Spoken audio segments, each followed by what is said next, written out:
This is the Pacific Ocean, a few hundred miles northeast of Australia.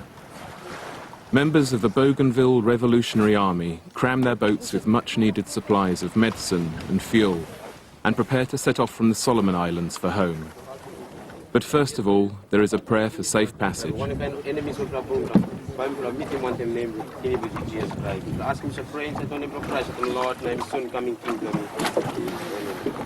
Their prayers, I know, will be needed, because home for these BRA guerrillas is the little-known island of Bougainville, where they're fighting an even lesser-known war of independence with Papua New Guinea. For 7 years, Papua New Guinea has blockaded the island. Its gunboats and helicopters patrol these waters with shoot-to-kill orders, which means we have a 3-hour gauntlet to run. I'm here because this is a war for which Britain is also responsible. It was the huge mine that a British company dug on Bougainville which provoked the fighting, and it was Britain's casual redrawing of the border a century ago that turned it into war. Breaking down on that border as we enter Papua New Guinea sea space seems about the worst place to do so.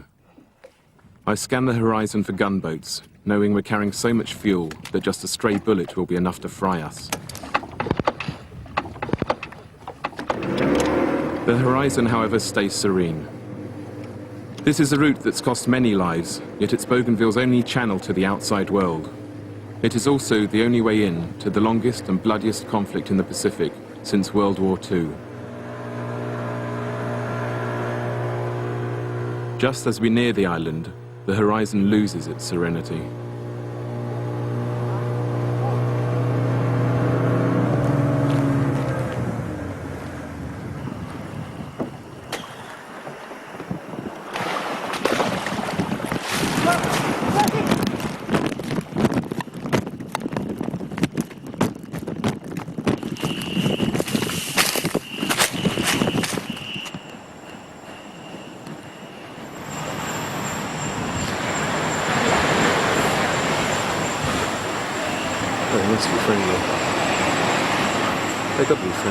We breathe with relief when it turns out to be another BRA boat.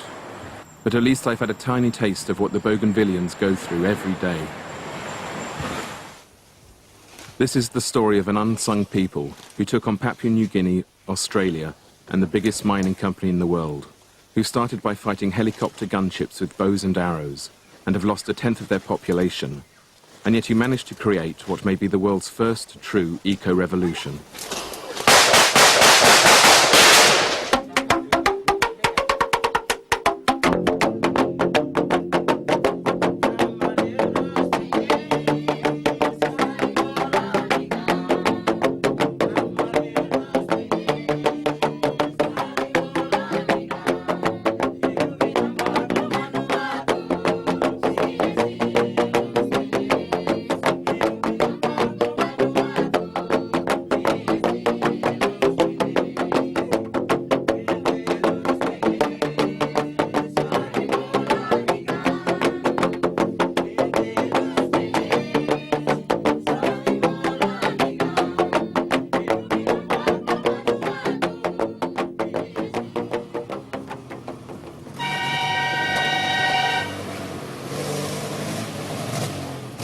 The next morning, we find ourselves in the hands of Bougainville Revolutionary Army commander Ismail Toroama. Our main goal is to get to President Francis Ona, the elusive man who started the revolution. But for the moment, Ismail's capable hands will certainly do. I'm amazed to find him driving everywhere, as the fuel the BRA get into their boats can't go far. But that's a trick I won't find out till later. Ismail was a mechanic before the war. Now people call him the Bougainville Ninja.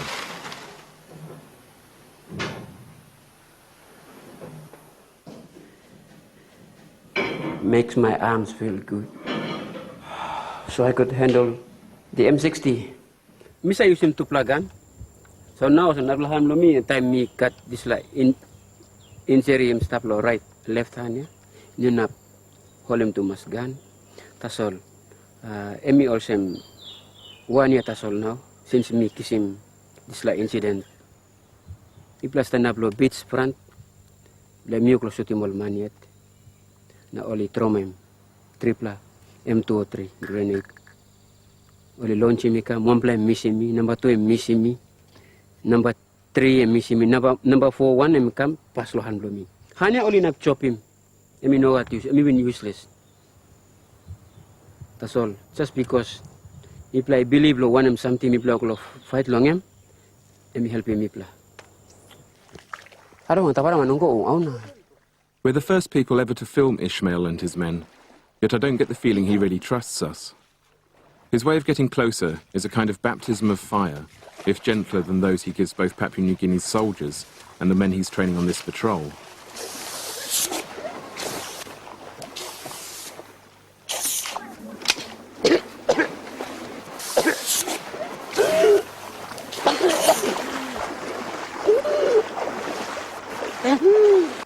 What my sound man and I think might be a smoke bomb turns out to be tear gas.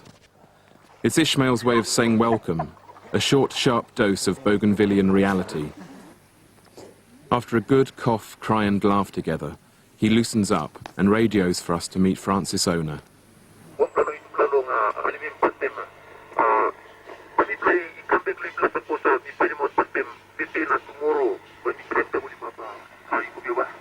Yeah, Roger, make him good work. So, Francis initiative in starting the war, and I just got up behind it. Every part of the island has got minerals in it, and Francis saw that these things would bring change, and change about to spoil the environment and the future generation.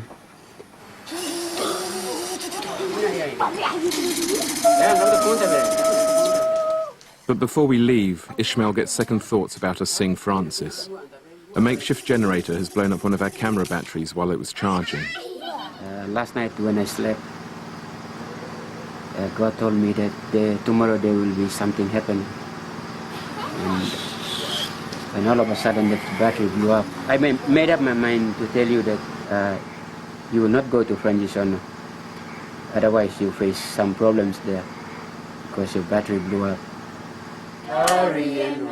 It's another glimpse of the strange grip that God and superstition hold over Bougainville.